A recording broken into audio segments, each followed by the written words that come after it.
Salut à tous la team OL, Thomas M. Show pour OL Fan TV. Très heureux de vous retrouver encore une fois sous le soleil de Lyon. Je ne sais pas si vous voyez, il y a un peu de soleil à la Pardieu. Je me suis mis un peu à l'abri parce que, comme d'habitude, il y a un peu de vent. Ça risque de troubler un peu vos petites oreilles très fragiles. Donc je me mets un petit peu à l'abri pour faire cette nouvelle vidéo. OL Daily Mercato, vous le savez, l'Olympique Lyonnais prospecte beaucoup de pistes et surtout des pistes brésiliennes. Alors on m'a demandé mon avis sur les pistes brésiliennes. Eh bien j'en pense que, évidemment, on a un duo Silvinho-Juninho qui sont brésiliens. Donc évidemment, les pistes qu'ils ont en stock sont du côté du Brésil, du côté du championnat brésilien surtout, où il y a beaucoup de talent, où les joueurs sont spectaculaires, où les joueurs ont un certain talent et ils sont peu chers par rapport aux joueurs européens. Donc c'est tout à fait possible qu'ils prospectent uniquement dans ce championnat-là, voire même où ils prospectent uniquement dans ce championnat, tout simplement, alors que la Serie A est très intéressante. Il y a des joueurs en Serie A qui sont intéressants. Il y a des championnats comme le championnat portugais aussi qui regorge de talent. Le championnat anglais, je vous ai parlé de la piste Ruben Vinagre, c'est intouchable parce qu'il y a des salaires qui sont démentiels. Voilà, on ne prospecte pas du côté de l'Allemagne parce que là aussi il y a des talents, mais on fait confiance aux jeunes du côté de l'Allemagne, donc c'est un championnat qui reste attractif. Donc aujourd'hui, les pistes brésiliennes, c'est parce que notre duo est brésilien et parce que leur contact, leur réseau est au Brésil, je pense. C'est pour ça qu'on a à chaque fois des pistes brésiliennes, mais des pistes de grands talents, parce que cette vidéo d'OL Daily Mercato, elle est consacrée à la rumeur sur le latéral gauche. Vous savez, c'est en ce moment l'une des priorités de recrutement après le départ de Ferland Mendy, c'est celle menant à Renan Lodi. C'est un joueur qui évolue du côté de l'Atlético Paranaense dans le championnat brésilien. Il a 21 ans, il fait 1m76, 72 kg. Vous remarquerez que c'est toujours le même gabarit qu'on cherche en tant que latéraux. Ce ne sont pas des grands joueurs, c'est un peu du gabarit de Léo Dubois. Et bien là, on se dirige vers des pistes comme ça. Alors, si vous ne le connaissez pas, allez, comme à chaque fois sur YouTube, regardez un petit peu des vidéos de ce joueur. C'est un joueur qui a un profil toujours le même, très trapu, très dynamique sur ses jambes, très rapide, bon centreur. C'est un joueur aussi qui est capable de frapper des deux pieds, qui frappe beaucoup. Il est très offensif, ça c'est aujourd'hui une mode. C'est le latéral moderne, se doit d'être offensif, peut-être de temps en temps en oubliant son travail défensif, c'est un peu ça le souci. Mais moi j'ai vu un joueur vraiment très intéressant pour apporter le surnombre dans la surface de réparation, pour centrer, pour créer des décalages aussi. Ça, il en est tout à fait capable, Renan Lodi. Alors cette saison, avec l'Atlético Paranaense, il a effectué 10 matchs au total, dont 6 matchs de Copa Libertadores, qui est la Ligue des champions sud-américaine. 10 matchs joués, 262 minutes de jeu, c'est peu pour l'instant. Il a marqué 2 buts et il a fait 0 passe décisive. C'est le début du championnat. Mais vous savez, un joueur de cet âge-là, il est en progrès. Il est en progrès constant. Le championnat brésilien permet à ces jeunes joueurs de se mettre en évidence, de montrer l'étendue de leur talent, surtout technique. Parce que le championnat brésilien, ce n'est pas un championnat très physique, très technique. C'est vraiment la technique brésilienne. Mais pour du physique, ça c'est autre chose. Et quand ils arrivent dans les championnats européens, que ce soit la France, que ce soit l'Angleterre, eh bien il y a tout de suite un déficit de niveau physique et c'est là où il faut travailler là-dessus.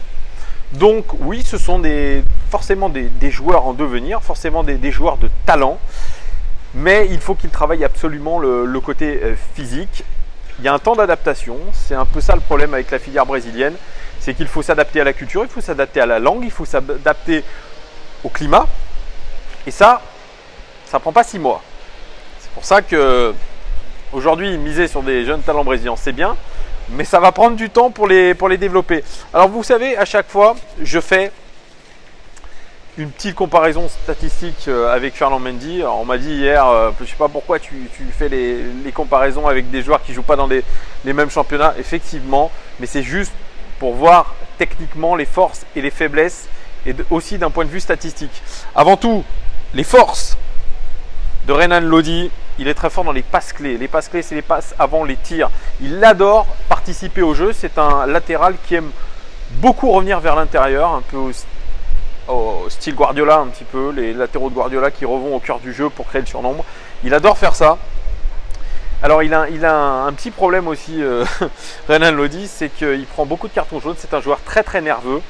Ça aussi, il va falloir qu'il canalise tout ça en Europe, sinon ça risque de faire des dégâts. Et puis, il est très faible au niveau des tacles. Il ne sent pas beaucoup les tacles, il fait beaucoup de fautes.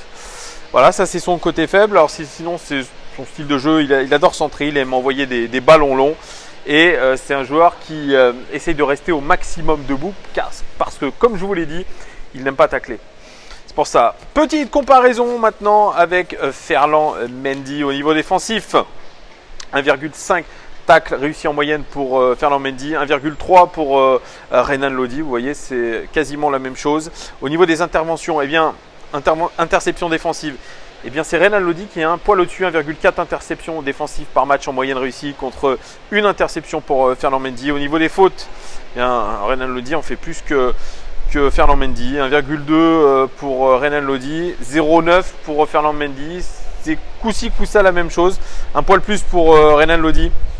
Au niveau des dégagements, c'est la même chose. Il dégage tout aussi bien l'un que l'autre. 1,4 dégagements par match en moyenne, 1,5 pour Renan Lodi. Au niveau des statistiques offensives, je vais perdre mes petites notes. Non, c'est bon. Eh bien, au niveau des statistiques offensives, 2 buts pour Ferland Mendy. Et Renan Lodi n'a pas marqué dans le championnat brésilien la saison dernière, parce que je l'ai comparé, oui, sur une saison complète de Renan Lodi en 2018 avec l'Atlético Paranense.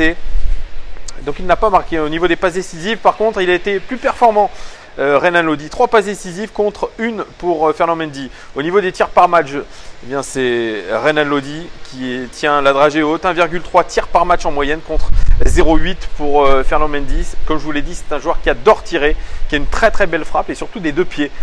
Ça c'est bien aujourd'hui. Ça c'est une vraie qualité de pouvoir jouer des 2 pieds, pouvoir tirer des 2 pieds quasiment de la même manière.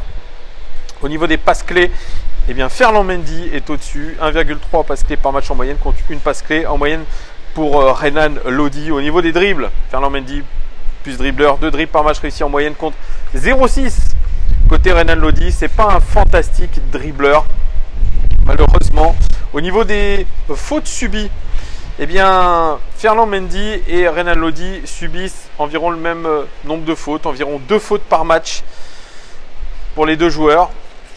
On passe au niveau, on passe au niveau des passes réussies, 88% de passes réussies en moyenne pour Renan Lodi, 86 pour Ferland Mendy. On est quasiment au même niveau de passes réussies. Vous voyez, ce sont 2 joueurs quasiment similaires sur les statistiques.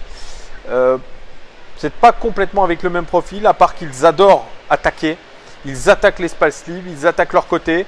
Renan Lodi est moins dribbleur que Ferland Mendy, mais il est plus frappeur. Il a plus cette tendance à frapper, à tenter sa chance de loin. Ça, aujourd'hui, ça peut faire la différence face à des blocs bas. On l'a souvent dit, on avait des frappeurs à l'OL, mais ils n'osaient pas frapper. On avait notamment Tanguy Ndombele avec une lourde frappe. Il n'a jamais trop pris sa chance. C'est un peu ce qu'on peut lui reprocher. Et là, on aurait un joueur qui non seulement apporterait le surnombre, mais essayerait surtout de tirer au but. Et ça peut être sympa, parce que regardez, vous tirez, soit vous êtes dégagé par le défenseur, ça revient sur un de nos joueurs, ça peut créer une situation, soit vous pouvez créer un coup de billard, créer la panique dans la surface de réparation. Vous voyez, c'est une arme aujourd'hui dans le football moderne, face à des blocs bas, essayer de tirer de loin. Et aujourd'hui, des frappeurs, on en manque quand même cruellement dans cette équipe. Je vous l'ai dit, Tanguy Ndombele, c'est celui peut-être qui avait la meilleure frappe. Oussem Aouar, il faut qu'il la travaille, sa puissance de frappe est quand même très faible. On n'avait pas de vrais frappeurs, Memphis Depay peut-être, mais voilà, aujourd'hui on doit travailler cette frappe de balle et tirer au but le plus souvent possible. Si un latéral peut le faire, ça peut être sympa aussi. Voilà pour cette vidéo sur Renan Lodi, qui est une piste explorée par l'Olympique Lyonnais dans le cadre de sa recherche de latéral gauche. Moi, c'est un joueur qui m'a séduit par rapport à ce que j'ai vu. C'est typiquement le genre de joueur qu'il nous faut. Il faut être rassuré par rapport à sa capacité à défendre. Bien sûr, comme je vous l'ai dit, il faudra une qualité d'adaptation. Des joueurs qui viennent en Europe, des Brésiliens qui viennent en Europe, il faut s'adapter. Ça prend un petit peu de temps. Mais pourquoi pas? Mais je vous parlerai dans une prochaine vidéo de mon petit coup de cœur en tant que latéral gauche. Il est aussi brésilien. Il s'appelle Ayrton Lucas. Il évolue du côté du Spartak Moscou. Mais ça sera dans une prochaine vidéo. C'est à vous de me dire si vous êtes convaincu par Renan Lodi. Est-ce que Renan Lodi peut être notre latéral gauche de référence ou rentrer peut-être dans une rotation avec, pourquoi pas, un Filipe Luis s'il venait à signer? Dites-moi tout en commentaire. Ça m'intéresse comme à chaque fois. Merci de votre fidélité. Merci de tous vos commentaires, vos messages. Merci à vous. Et on se dit à très très vite pour une nouvelle vidéo de OL Daily Mercato.